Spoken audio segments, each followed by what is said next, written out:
Hi everyone. आज की video में करेंगे हम इकोनॉमिक्स का मॉक टेस्ट नंबर 2 है ये एचपी पटवारी और एचपी जेवीटी कमीशन के लिए, ठीक है, जो कि आपका एचपीएससी एग्ज़ाम ले रहे हैं 2026 में। इकोनॉमिक्स का मॉक टेस्ट नंबर 2 है। एक मॉक टेस्ट हो चुका है, ठीक है, आपका पहले भी, और बाकी सब्जेक्ट्स के मॉक टेस्ट हैं। आप चेक कर सकते हो प्लेलिस्ट सिंगल भी, उसमें सभी मॉक टेस्ट और अलग भी कर दी गई हैं, ठीक है। तो स्टार्ट करते हैं। भारत में राष्ट्रीय आय का आकलन पहली बार किसने करा था? The national income of India for the first time who estimated, किसने एस्टिमेट करा था? पहले तो राष्ट्रीय आय आपकी, नेशनल इनकम, राष्ट्रीय आय,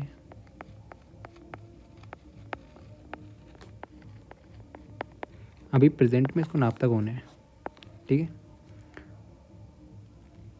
अभी कौन नापता है? एनएसओ। पहले कौन नापता था? सीएसओ। पहले सीएसओ नापता था, अब एनएसओ नापता है, ठीक है। NSO national statistic office, national. अभी जो नापता है ना नेशनल राष्ट्रीय इनकम को, कौन नापता है? एनएसओ। पहले नापते थे सीएसओ। फिर एनएसओ बना कैसे था? किसको मिला के बना था? ये सीएसओ और आपका एनएसएसओ, इन दोनों को मिला के एनएसओ बन गया। अभी जो प्रेजेंट में एग्जिस्ट करता है वो एनएसओ है। राष्ट्रीय आय को कौन देखता है आपकी? को एनएसओ, ठीक है। सीएसओ की स्थापना कब हुई थी? 1951 में। और एनएसओ की स्थापना कब हुई है? 2019 में आपकी, ठीक। राष्ट्रीय आय को नापता कौन है, ठीक है? वो आपका अभी प्रेजेंट में एनएसओ है। उसकी स्थापना कब हुई थी, ठीक है? 2019 में। और किस मिनिस्ट्री के अंडर है?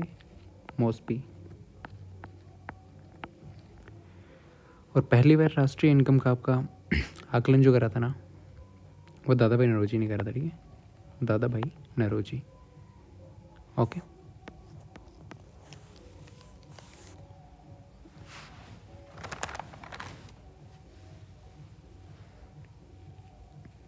ठीक।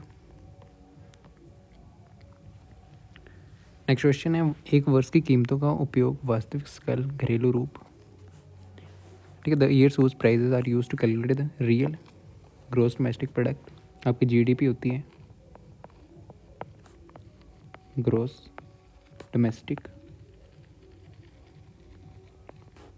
प्रोडक्ट। ये दो टाइप की होती है, एक रियल, दूसरी कौन सी आती है आपकी? Nominal GDP, D. Nominal D GDP आपकी इन्फ्लेशन काउंट होती है, इसमें महंगाई, इन्फ्लेशन इसमें काउंट होती है। रियल जीडीपी में इन्फ्लेशन आपकी काउंट नहीं होती है। तो रियल जीडीपी को नापने के लिए कौन से लेते हैं? बेस ईयर लिया जाता है आपका, बेस ईयर, आधार वर्ष लिया जाता है, ठीक है, आधार वर्ष रियल जीडीपी को कैलकुलेट करने के लिए, ठीक है। नेक्स्ट है एनडीपी। 4 ऑप्शन है, एनडीपी का फॉर्मूला पूछा हुआ है, जीडीपी प्लस ये GD plus net factor, GDP minus depreciation, GDP plus depreciation, GDP plus. ऐसे तो क्वेश्चन आने के काफ़ी चांसेस है, ठीक है। फॉर्मूला बेसिक फॉर्मूला से जीडीपी, एनडीपी, एनएनपी, यहाँ से आता है क्वेश्चन, ठीक है। तो एनडीपी का फॉर्मूला ABCD कौन सा है? एनडीपी आपका, एनडीपी होता है नेट डोमेस्टिक प्रोडक्ट, ठीक है। इसको किसमें कन्वर्ट करना है? जीडीपी में। तो क्या होगा, ठीक है, जी मतलब ग्रोस। देखो यहाँ पे डिफरेंस कहाँ पे? डी से डोमेस्टिक, पी से प्रोडक्ट, नेट और ग्रोस में है। एनडीपी से जीडीपी, ठीक है। मान लो आपने कभी कोई बाइक ली हुई है, ठीक है, बाइक ली, शोरूम से निकाल लिया आपने, उसकी कीमत है 3 लाख रुपये, जब आपने नई नहीं ली है, ठीक है। जी से ग्रोस होता है, एन से नेट होता है, वो आपने ली, ठीक है। फिर आपने 1-2 साल यूज़ करी, फिर उसको बेचा कितने में? उतने में तो बिकेगी नहीं। जैसे शोरूम से बाहर निकली उसका प्राइस कम हो जाएगा, ठीक है। आपने नहीं ली, जैसे शोरूम से बाहर हुई वो, उसका प्राइस थोड़ा बहुत तो कम होगा ही होगा। मान लो अपना 1.5 लाख में बेच दी। तो ये जो प्राइस हुआ ना आपका कम जो हुआ इसको बोलते हैं डेप्रिसिएशन। ठीक है, तो जीडीपी में से आपका डेप्रिसिएशन माइनस करना, वो क्या जाता है आपका एनडीपी, नेट डोमेस्टिक प्रोडक्ट। ठीक है, ये जीडीपी कितनी आपकी डेप्रिसिएशन कितनी हुई 1.5 लाख। 1.5 लाख का घाटा ही हुआ ना, घाटा तो क्या बट उसकी वैल्यू कम होगी 1.5 लाख से। ठीक है, जो आपने निकाल ली उसको 2-3 साल बाद बेचोगे 1.5 लाख में जाएगी। जो एक कम जो है आपकी डेप्रिसिएशन है, तो इसमें से माइनस कर देंगे जीडीपी माइनस, देखो 3 से ये माइनस कर दे तो एनडीपी आपकी आ जाएगी। तो एनडीपी का फॉर्मूला यही है, जीडीपी माइनस डेप्रिसिएशन। ठीक है, फॉर्मूला याद रखने हैं। Next disinvestment in the public sector is known as, सार्वजनिक क्षेत्र एक पब्लिक सेक्टर है।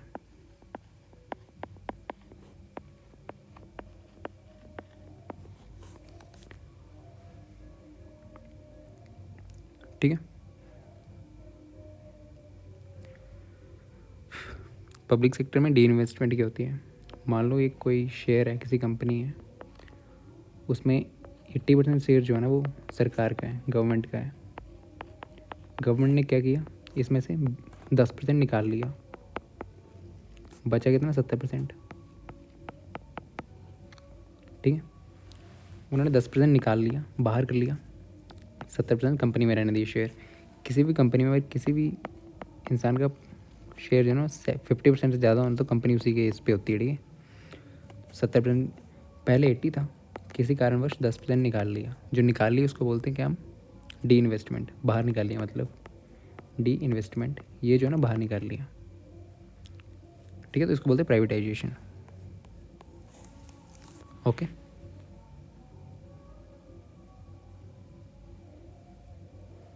प्राइवेटाइजेशन, ग्लोबलाइजेशन, इंडस्ट्रियलाइजेशन, प्राइवेटाइजेशन बोलते हैं। ठीक है, निजीकरण। नेक्स्ट, निम्नलिखित कौन सी आर्थिक गतिविधियाँ द्वितीय क्षेत्र के अंतर्गत आती हैं, which of the following economic activities fall under the secondary sector. Sector से आती है प्राथमिक, द्वितीय, तृतीय, प्राइमरी, सेकेंडरी, टर्सरी। टर्सरी के 2 पार्ट में डिवाइड कर दिया था, क्वाटनरी और क्वेनरी। ठीक है, प्राइमरी नेचर तो नेचर से मिलते हैं आपकी कृषि वगैरह, एग्रीकल्चर वगैरह। ठीक है, सेकेंडरी में आते हैं मैन्युफैक्चरिंग, इंडस्ट्रीज़ और कंस्ट्रक्शन। टर्सरी में आती है सर्विसेज आपकी, बैंकिंग वगैरह जो भी आप टीचिंग में पढ़। क्वाटरनरी में आते हैं ठीक है आपके रिसर्च एंड डेवलपमेंट, और क्वेनरी में आते हैं आपके ठीक है जो आपके हाई लेवल पे जो इंसान होते हैं डिसीजन लेते हैं, लीडर्स वगैरह आपके सीईओ हो गए, पॉलिटिशियंस हो गए, सीएम वगैरह, वो क्वेनरी में आते हैं। ठीक है, तो इस प्रकार से डिवाइड करा गया था। तो इसमें बोला सेकेंडरी सेक्टर में कौन है, बैंकिंग सर्विसेज आपकी हैं टर्सरी, कंस्ट्रक्शन आपके सेकेंडरी द्वितीय, मैन्युफैक्चरिंग द्वितीय है। कौन सी, सेकेंड और थर्ड, सेकेंड एंड थर्ड। ठीक है, इन्होंने पूछा था द्वितीय क्षेत्र में कौन कौन सी एक्टिविटी है, वो आपकी कंस्ट्रक्शन और manufacturing. Which type of economic is followed by India, followed in India. Bharat में किस प्रकार की अर्थव्यवस्था प्रदर्शन की जाती है, इकोनॉमी। इंडिया मिक्स्ड इकोनॉमी है, कैसी economy, mixed.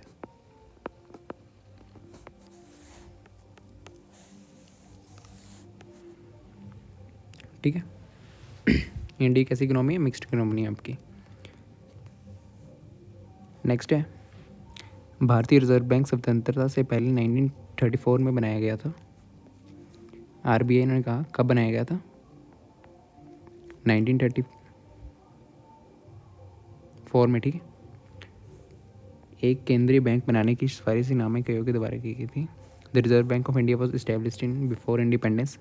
The recommendation to set up central bank was made by the commission, किस कमीशन के द्वारा, कमीशन थी आपकी हिल्टन कमीशन। कौन सी, यंग हिल्टन कमीशन। ठीक, कौन सी कमीशन थी, यंग हिल्टन कमीशन।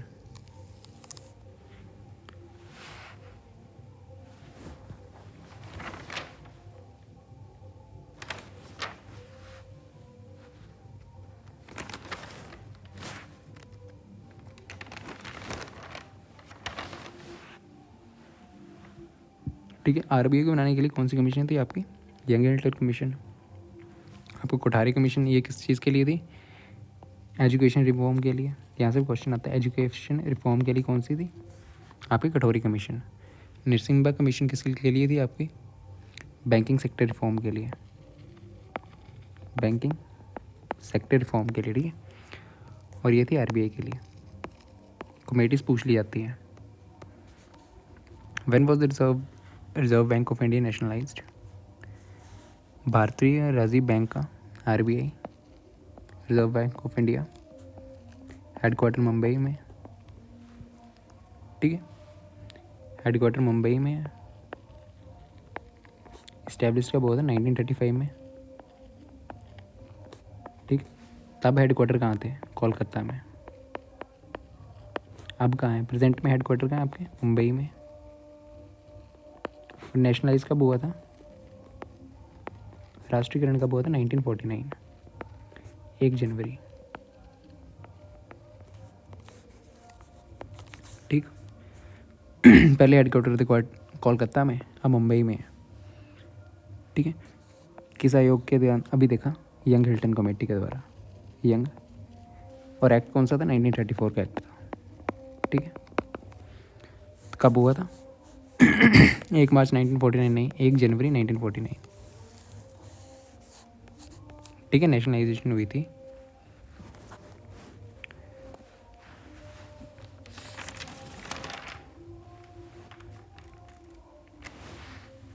ठीक है। नेक्स्ट है, नाबार्ड की स्थापना कब हुई थी? नाबार्ड कब इस्टेब्लिश हुआ था? नाबार्ड, NABARD, नेशनल, N से नेशनल, ठीक है। National bank for agriculture, full form भी याद रखनी है, एग्रीकल्चर एंड रूरल डेवलपमेंट। स्थापना कब हुई थी इसकी? 12 जुलाई 1982, 12 जुलाई 1982,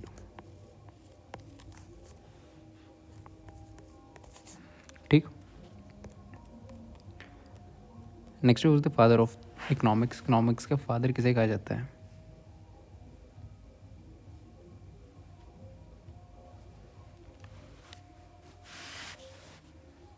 ठीक है, एडम स्मिथ को फादर ऑफ इकोनॉमिक्स कहा जाता है आपका, ठीक है।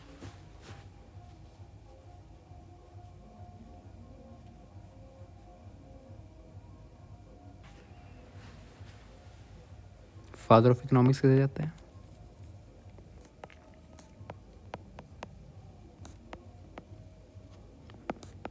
Adam Smith. इनकी बुक पे भी क्वेश्चन आता है, the Wealth of Nation. Book कौन सी थी? The Wealth of nation, wealth of nation, ठीक है। अगर पूछ लिया father of micro economics, father of micro economics, micro economics, वो कौन थे आपके? अल्फ्रेड, अल्फ्रेड मार्शल, ठीक है। Alfred martial, okay. देन आपका father of macro economics, father of macro economics, ठीक है। वो कौन थे? जॉन, ये वाले, जॉन मैनर्ड, ठीक है। और फादर ऑफ इंडियन इकोनॉमिक्स पूछ ले, फादर ऑफ इंडियन इकोनॉमिक्स, ठीक है।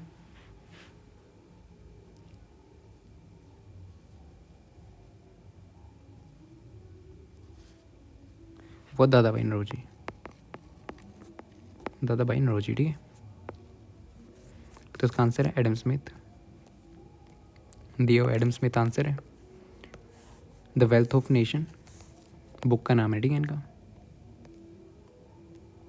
Who is known as the father of micro economics? दियो है Alfred Marshall. Father of micro economics किसे कहा जाता है? जॉन मैनर्ड केनीज, ठीक है।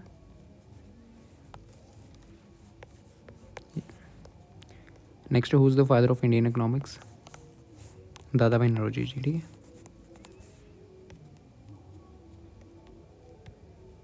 एंड द ड्रेन थ्योरी भी दी हुई थी, ठीक। Father of green revolution? Swaminathan ji. Who is known as the father of green revolution? Bharat में हरित क्रांति इन इंडिया, इंडिया में पूछा, ठीक है। वर्ल्ड में ये थे नॉर्बुलैंग। अगर वर्ल्ड में पूछ ले फादर कौन थे तो वो तो नॉर्बुलैंग थे, ठीक है।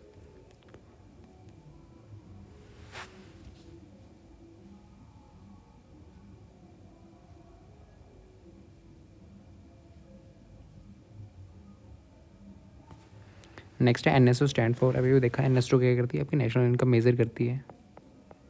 फुल फॉर्म पूछी हुई है, तो फुल फॉर्म नेशनल, एन से नेशनल, एस से स्टैटिस्टिक, ठीक है। ओ से ऑफिस। फुल फॉर्म याद रखनी है, नेशनल सर्विस नहीं, स्टैटिस्टिकल ऑफिस, ठीक है। 20 का राइट आंसर है। NSO work under which ministry? अभी देखा था mostly ministry of statistics and programme implementation, okay. Next है एनएसओ वॉज फॉर्म्ड इन 2019 में। एनएसओ का फॉर्म हुई थी 2019 में आपकी।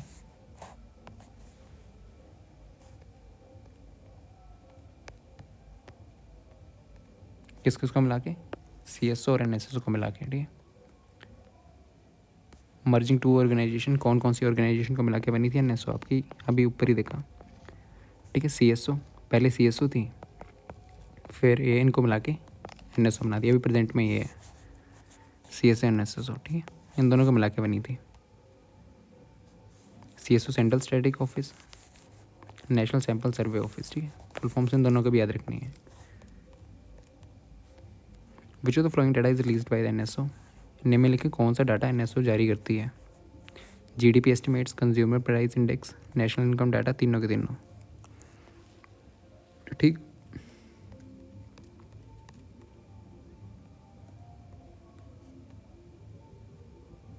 ठीक, ग्रीन रेवोल्यूशन है, ठीक है।